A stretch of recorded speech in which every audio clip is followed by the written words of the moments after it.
आज जो आप कहानी सुनने वाले हैं वो एक ऐसी कहानी है जिसमें इश्क पूरा नहीं हुआ। असल में तनवीर नाम का एक लड़का बारिश में नहाती हुई लड़कियों को अपनी कोठी से देखता है और उनमें से एक के ऊपर लट्टू हो जाता है। एक दिन वो लड़की लिफ्ट मांगती है। तनवीर को लगता है कि अब तो बात बन गई, लेकिन बहुत जल्दी उसे मालूम होता है कि वो लड़की वेश्या है। आइए सुनते हैं सादत हसन मंटो की लिखी हुई कहानी बारिश। कहानी वाली सोनम की आवाज़ में। मूसलाधार बारिश हो रही थी और वो अपने कमरे में बैठा जल थल देख रहा था। बाहर बहुत बड़ा लॉन था जिसमें 2 दरख्त थे। उनके सब्ज पत्ते बारिश में नहा रहे थे। उसको महसूस हुआ कि वो पानी की इस यूरिश से खुश होकर नाच रहे हैं। उधर टेलीफोन का एक खंबा गड़ा था उसके फ्लैट के ऐन सामने। ये भी बड़ा मसरूर नज़र आता था।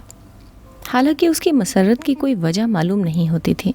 इस बेजान शय को भला मसरूर क्या होना था, लेकिन तनवीर ने, जो कि बहुत मगमूम था, यही महसूस किया कि उसके आसपास जो भी शय है खुशी से नाच गा रही है। सावन गुजर चुका था और बारान रहमत नहीं हुई थी। लोगों ने मस्जिदों में इकट्ठे होकर दुआएं मांगी, मगर नतीजा बरामद ना हुआ। बादल आते और जाते रहे, मगर उनके थनों से पानी का एक कतरा भी न टपका। आखिर एक दिन अचानक काले काले बादल आसमान पर घिर आए और छाजो पानी बरसने लगा। तनवीर को बादलों और बारिश से कोई दिलचस्पी नहीं थी। उसकी ज़िंदगी चटियल मैदान बन चुकी थी जिसके मुंह में पानी का एक कतरा भी किसी ने टपकाया ना हो। 2 बरस पहले उसने एक लड़की से, जिसका नाम सुरैया था, मोहब्बत करना शुरू की, मगर एक तरफा मोहब्बत थी। सुरैया ने उसे दरखोर इतना ही समझा। सावन के दिन थे, बारिश हो रही थी। वो अपनी कोठी से बाहर निकला, जांघिया पहनकर नहाए और बारिश का लुत्फ उठाए। आम बाल्टी में पड़े थे। वो अकेला बैठा उन्हें चूस रहा था कि अचानक उसे चीखें और कहकहे सुनाई दिए। उसने देखा कि साथ वाली कोठी के लॉन में 2 लड़कियां बारिश में नहा रही हैं और खुशी में शोर मचा रही हैं। उसकी कोठी और साथ वाली कोठी के दरमियान सिर्फ एक झाड़ियों की दीवार हाइल थी। तनवीर उठा, आम का रस चूसते हुए वो बाड़ के पास गया और गौर से उन लड़कियों को देखा। दोनों महीन मलमल के कुर्ते पहने थी जो उनके बदन के साथ चिपके हुए थे। शलवार चूंकि लट्ठे की थी, इसलिए तनवीर को उनके बदन के नीचे हिस्से के सही खदो खाल का पता न चल सका।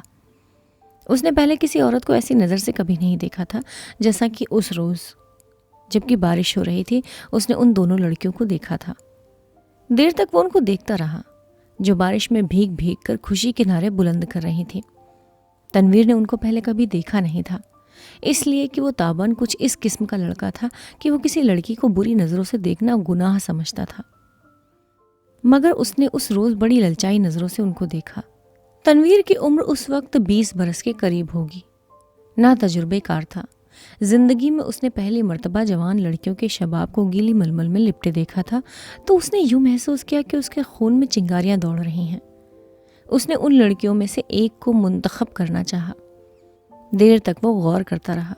एक लड़की बड़ी शरीर थी, दूसरी उससे कम। उसने सोचा शरीर अच्छी रहेगी जो उसको शरारतों का सबक दे सके। ये शरीर लड़की खूबसूरत थी। उसके बदन के आज़ा भी बहुत मुनासिब थे। बारिश में नहाती जलपरी मालूम होती थी। थोड़ी देर के लिए तनवीर शायर बन गया।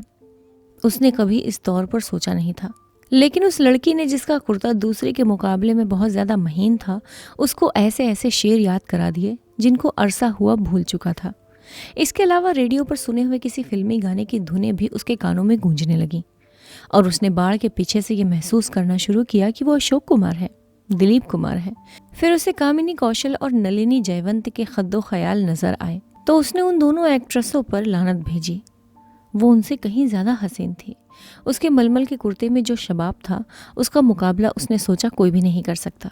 तनवीर ने आम चूसने बंद कर दिए और उस लड़की से, जिसका नाम परवीन था, इश्क लड़ाना शुरू कर दिया। शुरू में उसे बड़ी मुश्किलात पेश आईं, इसलिए कि उस लड़की तक रसाई तनवीर को आसान नहीं मालूम होती थी। फिर उसे अपने वालिदैन का भी डर था। इसके अलावा उसे यह भी यकीन था कि वो उससे मुल्तफित होगी या नहीं। बहुत देर तक वो उन्हीं उलझनों में गिरफ्तार रहा। रातें जागता, झाड़ियों की पस्त कद झाड़ के पास जाता, मगर वो नजर ना आती। घंटों वहां खड़ा रहता और वो बारिश वाला मंजर जो उसने देखा था आंख बंद करके जहन में दोहराता रहता। बहुत दिनों के बाद आखिर उसको एक रोज़ उससे मुलाकात करने का मौका मिल गया। वो अपने बाप की कार में घर के किसी काम की गरज से जा रहा था कि परवीन से उसकी मुठभेड़ हो गई। वो कार स्टार्ट कर चुका था कि साथ वाली कोठी में तनवीर के ख्वाबों की शहजादी निकली। उसने हाथ से इशारा किया कि वो मोटर रोक ले। तनवीर घबरा गया। हर आशिक ऐसे मौक़ों पर घबरा ही जाया करता है। उसने मोटर कुछ ऐसे बेड़े अंदाज में रोकी कि उसको ज़बरदस्त धचका लगा। उसका सर ज़रा ज़ोर से स्टीयरिंग व्हील के साथ टकराया, मगर उस वक्त वो शराब के नशे से ज़्यादा मखमूर था। उसको उसकी महबूबा ने खुद मुखातिब किया था। परवीन के होठों पर गहरे सुर्ख रंग की लिपस्टिक थोपी हुई थी। उसकी सुर्ख मुस्कुराहट ने कहा, माफ़ी फरमाइएगा, मैंने आपको तकलीफ़ दी। बारिश हो रही है, तांगा इस दूर दराज जगह मिलना मुहाल है और मुझे एक ज़रूरी काम से जाना है। आप मेरे हमसाए हैं, इसलिए आपको ये जहमत दी। तनवीर ने कहा, जहमत का क्या सवाल पैदा होता है? मैं तो उसकी ज़बान लड़खड़ा गई। आपसे मेरा तारुफ तो नहीं, लेकिन आपको एक बार देखा था। परवीन अपनी सुर्ख मुस्कुराहटों के साथ कार में बैठ गई और तनवीर से पूछा, आपने मुझे कब देखा था? तनवीर ने जवाब दिया, आपकी कोठी के लॉन में, जब आप और आपके साथ एक और लड़की बारिश में नहा रही थी। तनवीर ने अपने गहरे सुर्ख लबों में चीख नुमा आवाज़ निकाली, हाय, आप देख रहे थे? ये गुस्ताखी मैंने ज़रूर की, इसलिए माफ़ी चाहता हूँ। परवीन ने एक अदा के साथ उससे पूछा, आपने क्या देखा? ऐसा सवाल था कि तनवीर उसका जवाब नहीं दे सकता था। आए बाएं शाएं करके रह गया। जी कुछ नहीं, बस आपको, मेरा मतलब है 2 लड़कियां जो बारिश में नहा रही थी और खुश हो रही थी। परवीन के गहरे सुर्ख लबों पर शरीर मुस्कुराहट पैदा हुई। तनवीर ने मोटर स्टार्ट कर दी।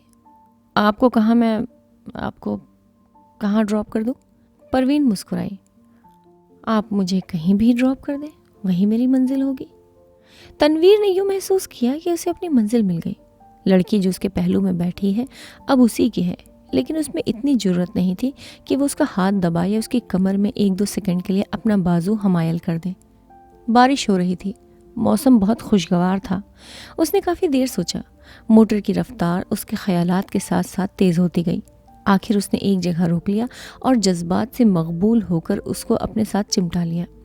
उसके होठों से अपने होठ पैवस्त कर दिए। उसको ऐसा मालूम हुआ कि वो कोई बहुत ही लजीज आम चूस रहा है।